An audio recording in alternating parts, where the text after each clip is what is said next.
We are back in an LT1 with an 8-speed early JK, and y'all know this is a fabulous combination. In fact, I really think it's top of the line.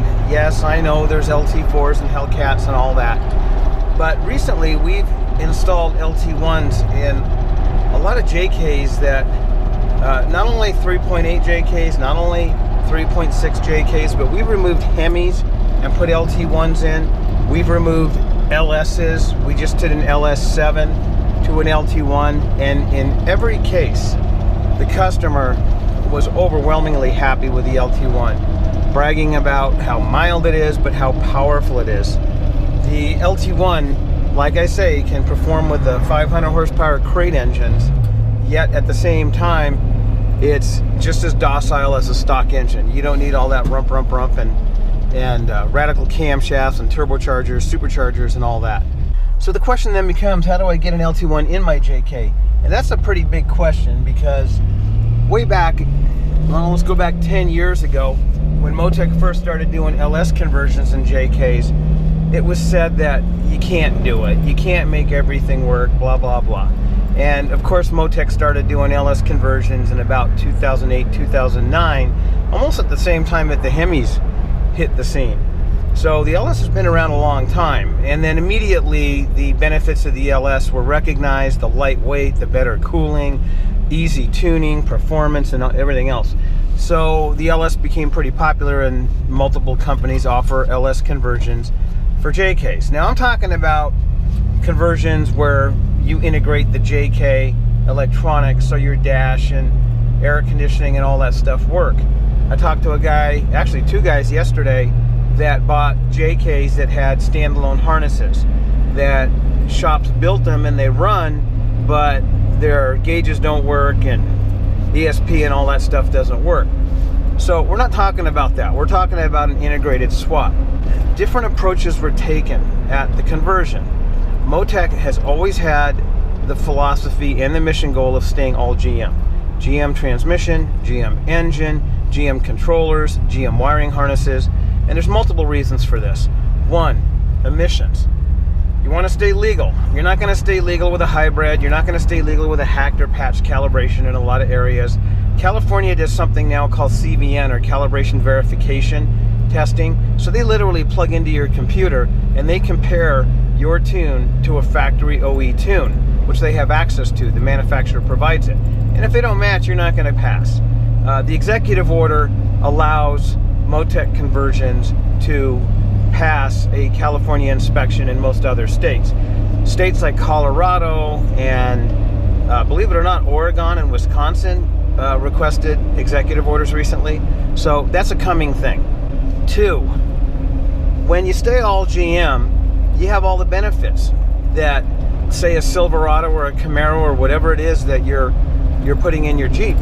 So you can tune it, you can repair it, you can diagnose it, you can buy parts for it, all off-the-shelf stuff. And I want to mention that our kit over the years has evolved, and some of the other manufacturers hasn't quite got to the point we're at, in my opinion, but we've got billet brackets, for example, in our LS engines. So you reuse all your JK accessories, or the early JK accessories, power steering lines, air conditioning hoses.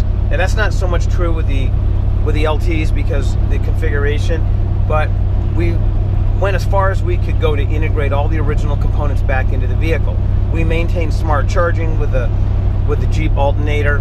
Many years ago we went to a no fabrication build, so the easy mounts are now bolt in. There is no cutting your mounts off. And guys, if you want to buy our engine mounts, please don't cut your engine mounts off your frame. I know that the other guys are still doing the weld-in mounts. However, I've had several guys call me and say, I cut the mounts off in preparation to buy the kit, and now the easy mounts won't work because the easy mounts just bolt in. So the kit has evolved to no fabrication, no cutting or welding.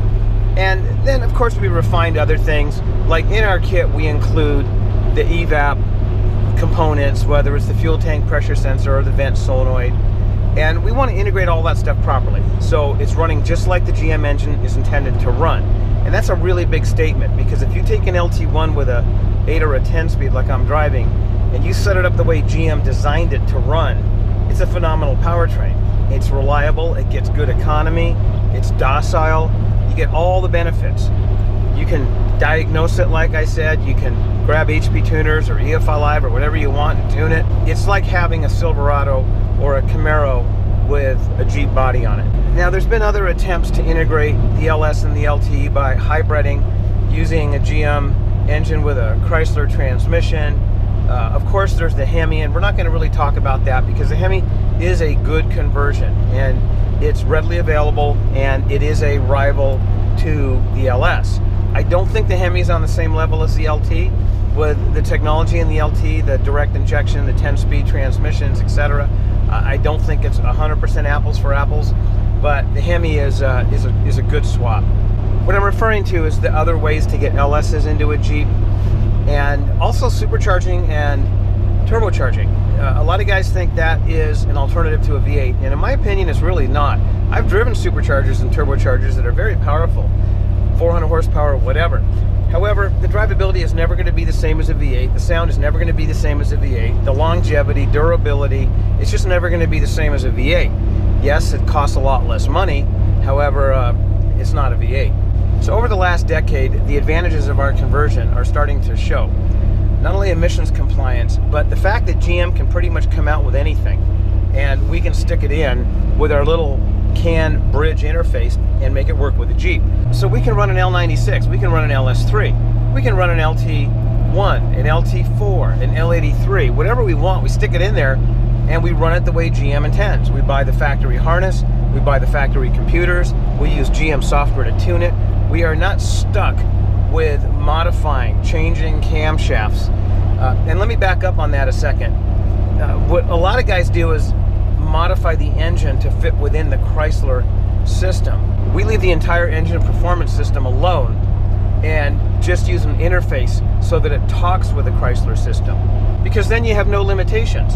And I see guys getting desperate to get LTs into JKs, so because they don't have the proper interface, they dumb down the LT, they remove the direct injection or the continuous variable valve timing, and at that point you are now removing the benefits of this engine.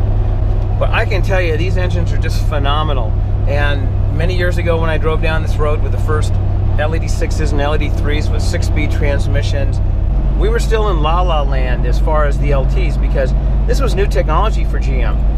Since the small block Chevy was introduced in the mid-1950s, we finally have an engine that has stepped up to European style technology with direct injection and the cam phasing. And don't get me wrong, the Americans have had a lot of that technology. In fact, Ford had direct injection back in the mid-1970s, but it was never implemented in the good old 2-valve overhead valve V8 engine. These engines were always really simple and rugged, and they did what they had to do. But GM recognized they had to step up the technology, not only for emissions, but to stay ahead of the competition. So while the Gen 4s are advanced for the overhead valve V8 engine, they went to a VVT, but it's discrete, so it's just basically parked and open. They went to active fuel management, which, yeah, that's been around for a long time.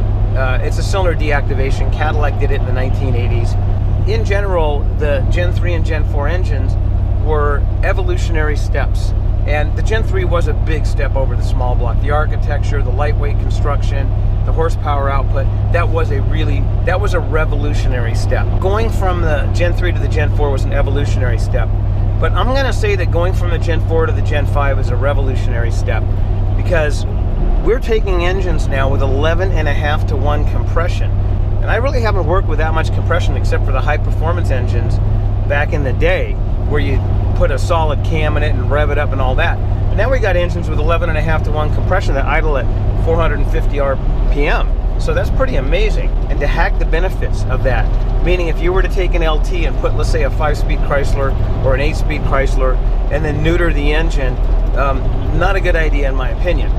A lot of us are in areas of the country where emissions doesn't matter, but a lot of us are in areas where it does matter, or it's going to matter. So staying all GM, you know, the US EPA certifies production vehicles in the US.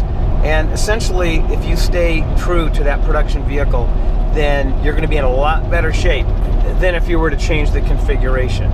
And you always want to run an engine that's the same year as the chassis or newer. seeing JLs and JTs with LS3s or early Hemis, it just doesn't make any sense. So the bottom line is the LT1, I think, has just evolved into the top of the pile.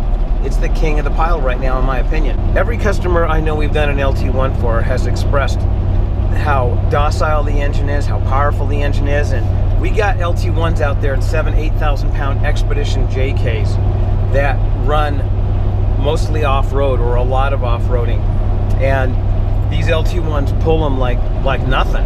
I drive these LT1s. I drive up to Utah all the time. It's a 450-mile trip to northern Utah from Las Vegas, and the LT1 is just a dream to drive. You get, I know when I'm taking an LT1, I'm going to be setting that cruise at 80 miles an hour and eating a hamburger, and there's just no sweat. If I take a V6 up there, it's pure misery. And the LSs and the Hemis do great also. So how do you sum up the LT1? Well, in my opinion, it's just the best engine conversion out there. And that doesn't hold true just in the JK, but you could be doing another Jeep like a CJ. We're supporting a guy right now that's doing a LT1, I think it is. It might be an L86 in a JK chassis, but he's putting a Wagoneer body on it. 53 Chevy pickup truck, whatever. It's just top of the line. It has evolved and has matured to that point. And as a side note, the 10L80 has also.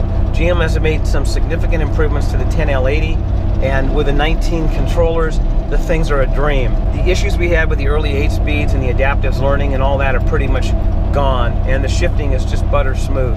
So the LT1 with the 10-speed is just fabulous. Now this Jeep does have an 8-speed, and it's running awesome too. I used to get the question all the time, the 8-speed or the 10-speed. At one point I started leaning towards the 8-speed because it's stronger, but now I'm starting to lean towards the 10-speed because the new 19 and up 10 speeds are just so competent. Watch your trans temp. Jeep did do an upgrade on the early JKs because they had that wimpy transmission cooler behind the bumper. It was in the bottom of the AC condenser, and it didn't get good airflow, and the transmission would overheat with larger tires, and there was no warning system, so you'd smoke the transmission. Some cases the Jeep would catch on fire. So there's been a lot of upgrades to the JK to combat that, and I think it was around 2009 Jeep installed a dinger, so when your transmission overheats, it says hot oil on the dash and it won't allow you to restart it, which was kind of a chicken way of addressing the situation. But they did make Mopar coolers available. But my point is, get a scan gauge on it. This happens to be the new Aeroforce gauge that we've had updated for Motec. It not only has our logo, but it has some custom software in it, and it gets transmission temp. So watch your tranny temp. If you're running 140, 150, 160, in fact, I'm running 129 right now, that's great. But if you're running 200 plus, add a cooler, get a bigger cooler. We offer rail coolers. In-house, we even use remote coolers with fans on them. We do that like in the LT4s or something with an intercooler on it. So with that, it's unlikely you're ever going to blow up a 10-speed. We run them behind the LT4s, and like I said, they've turned out to be very reliable. If you take all things into consideration, drivability, economy, performance, emissions, you're not going to beat the LT1. The LT1 with a high gear transmission is the pinnacle of the JK swap today. And speaking of LT1s, you guys all know this Jeep. That's Moby, and he's coming out with us today. We're going to be, I do believe, Kalen's going to be fitting a supercharger on this Jeep. This started off with life as a L86, and we put an LT1 intake on it, but now I think we're going to do an LT4. And Kalen's, Eddie's down here in town, and Kalen's been toying around with removing torque management, and he did remove the torque management from Moby, and from what I understand, it's a beast. And not only is it a beast, but breaking parts now is a reality. Even with all those heavy-duty components that Moby has, you remove torque management from a 6.2 LT, and you can start breaking stuff. All right, guys, we're going to test some torque management out here on Moby. Like I said, we removed the torque management in the transmission. With torque management active, it tends to smooth the power out, but if you really want to romp on it, then you're not going to get all the engine's power. So without the torque management, You don't have axle protection, anti-clunk, nothing like that, but you got all the torque of that LT available to you. Let's see how smooth the power transition is going up this little ledge.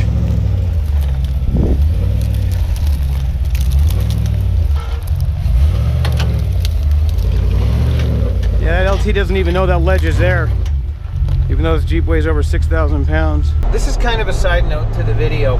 What we're checking here or experimenting with Mobi is torque management. GM has to put torque management in these LTs, and they put them in the other vehicles too, but it's really important with the LT because the LTs put out so much torque at such low RPM that you can break parts.